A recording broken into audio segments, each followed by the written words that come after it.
저건 슬라임이잖아.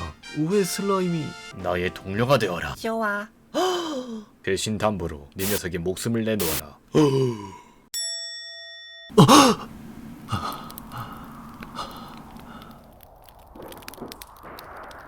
여긴 어디지? 일어나셨습니까? 누구시죠? 호호호. 그냥 평범한 홀로 사는 나무꾼입니다. 숲 한가운데 쓰러져 계신 걸 봤을 땐 얼마나 놀랬는지. 몸은 좀 괜찮으십니까? 예, 뭐 딱히 아프거나 하진. 헉!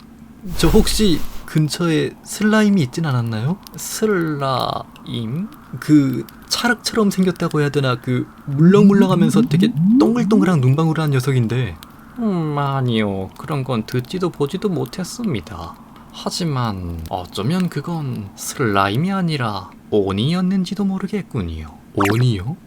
오니라는 것은 일본에서 전해 내려오는 요괴의 한 종류로서 한국의 도깨비와 비슷하면서도 몇 가지의 차별점을 두고 있는 괴물이죠. 세계마다 다양한 설정으로 재해석되어서 등장하는 이 오니라는 존재는 이 세계에선 사람을 주식으로 하며 상처는 금방 아물고 태양빛에 약한 흡혈귀와 비슷한 설정으로 등장하죠. 그리고 그런 사람들을 위협하는 오니들을 처리하기 위한 조직이 있으니 그것은 바로 귀살대. 무지막지한 괴물인 오니들을 상대로 특수한 호흡법, 쉽게 말하자면 능력을 사용하며 오니들을 멸살하는 것을 목표로 하고 있는 조직입니다. 그런 게 이 세계에 있는 건가요? 예, 그렇습니다. 아무래도 오니에게 목숨을 위협당하신 듯하니 그 귀살대에서 활약 중인 몇몇 검사들을 참고하여 몸을 지켜보시는 것은 어떨런지요. 도움이 될진 모르겠지만 뭐 안 하는 것보단 낫겠네요. 알려주시겠어요?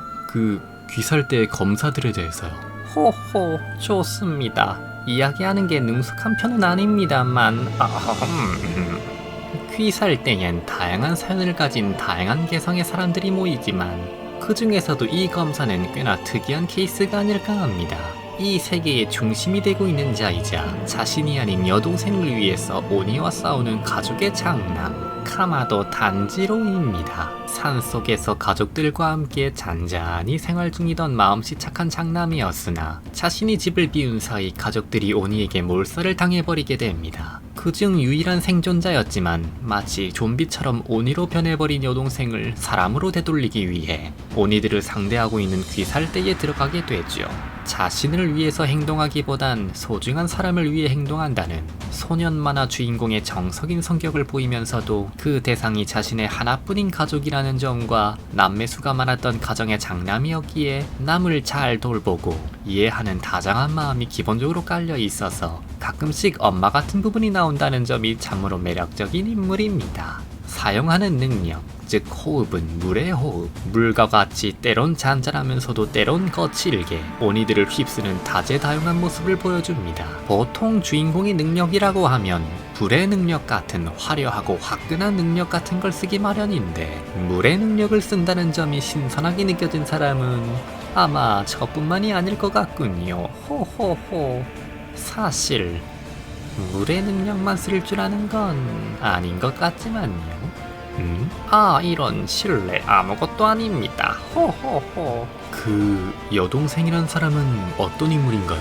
오니가 되기 전엔 오빠인 탄지로를 잘 따르며 가족도 잘 돌보는 장녀였죠. 허나 오니가 된 이후도 자신의 오빠를 위험에서 감싸주기도 하며 인간이었을 적의 본능이 남아있는 모습을 보여주기도 합니다. 그녀의 이름은 카마도 네즈코입니다. 오니가 되어서도 자신의 오빠를 지키고 또 인간들을 지키며 싸워나가는 오빠에 지지 않게 무척이나 이례적인 인물이지요. 오니이기에 검사는 아닙니다만 기본적인 전투력이 높아서 특별한 훈련 같은 건 하지 않는 듯 하더군요. 자신의 몸의 크기를 키우거나 줄어들게 하거나 할 수도 있어서 평소에 몸을 작게 하여 단지로가 짊어지고 있는 나무통에 들어가 있다는 점이 차밍 포인트죠. 싸울 땐 난폭해지긴 하지만 기본적으로 얌전하고 어린아이 같은 귀여운 행동을 자주 하여서 일부 사람들에겐 무척이나 인기가 나고 있다고 하더군요. 사실 부끄럽지만 저도 그 사람 중 한 명이기도 합니다. 호호호호호. 저 죄송한데요. 그 할아버지의 취향은 됐고요. 그 둘은 확실히 듣기만 해도 특이한 사람들이라 참고가 잘 안 되는데 다른 검사들도 말해주실 수 있나요? 이런 신뢰. 그럼 이런 사람은 어떨까요? 겁쟁이에 울보에 언제나 소리를 지르는 게 일상이지만 여성 앞에선 사족을 못 쓰는, 얼핏 보면 자세히 봐도 글러먹은 것처럼 보이는 검사 아가츠마 제니츠입니다. 뭘 하든 서투르고 기본적으로 네거티브한 사고가 깔려있기도 해서 대체 무엇 때문에 검사가 된 것인지 의문을 품게 하는 부분도 조금, 아니 많이 있습니다만 그래도 해야 할 때는 해내고 의외로 꽤 상식적인 행동도 보여주면서 평소 때와 진지할 때의 차이가 크나큰 매력 요소인 검사이지요. 사용하는 호흡은 번개의 호흡. 마치 번개와도 같은 빠른 속도를 뽐내는 능력으로 이 능력에 당한 자는 자신이 배웠다는 사실조차 인지하지 못한다고 하더군요.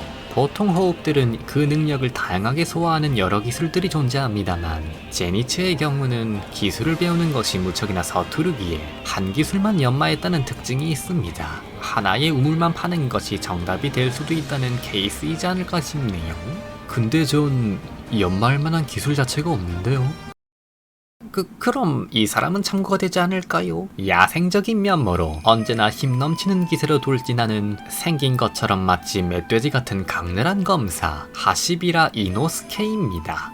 야생에서 자라난 말 그대로 야생남인 남자. 복잡한 생각이나 계산은 전혀 할 줄 모르고 오로지 야생의 감과 강인한 육체로 밀어붙이는 이도류의 전법을 사용합니다. 야생에서 자란지라 상식적인 면이나 사람을 대하는 태도 같은 것에 기본조차 되어 있지 않다는 점이 약간 보는 사람 골치 아프게 하는 부분이기도 하였습니다만 단지로 일행들과 함께 행동하게 되면서 점점 사람으로서의 마음가짐을 가지게 되는 것이 어쩌면 변화와 성장이 가장 눈에 띄는 검사가 아닐까 싶군요.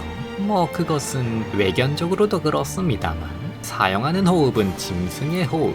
야생 생활을 하며 터득한 독자적인 능력으로 짐승과도 같이 거친 공격을 내세우면서도 야생적인 감각으로 주변을 감지하기도 하는 등 의외의 다양성을 보여주기도 하는 능력입니다. 머리가 좋거나 하지 않더라도 행동하기 나름으로 강력한 힘을 낼 수 있음을 증명하는 검사가 아닐까요? 전 야생 생활한 적도 없고 검도 잡은 적도 없고 체력도 저질인데요. 그럼 다음은 아니요, 이제 됐어요. 왠지 더 들어도 참고는 안 될 것 같네요. 그러십니까? 알겠습니다. 그럼 오늘은 좀 더 푹 쉬시기 바랍니다. 이거 괜찮다면 좀 드셔보시고요. 예, 감사합니다. 그런데 할아버지는 왜 그렇게 검사들에 대해서 잘 알고 계시나요? 제가 그쪽엔 조금 흥미가 있어서 말이지요. 오히려 알아두지 않으면 안 된다고 해야 하나? 어째서죠? 그건 곧 알게 될 거예요. 뭐지? 몸이 갑자기 뭘 넣은 거예요? 자네도 곧 우리와 같은 존재가 될 걸세. 그분의 뜻을 따르는 노예가. 그분? 그게 대체 누구예요? 설마 그것까지 모르는 건가? 당연하지 않은가? 그건 바로 마감의 노예일세.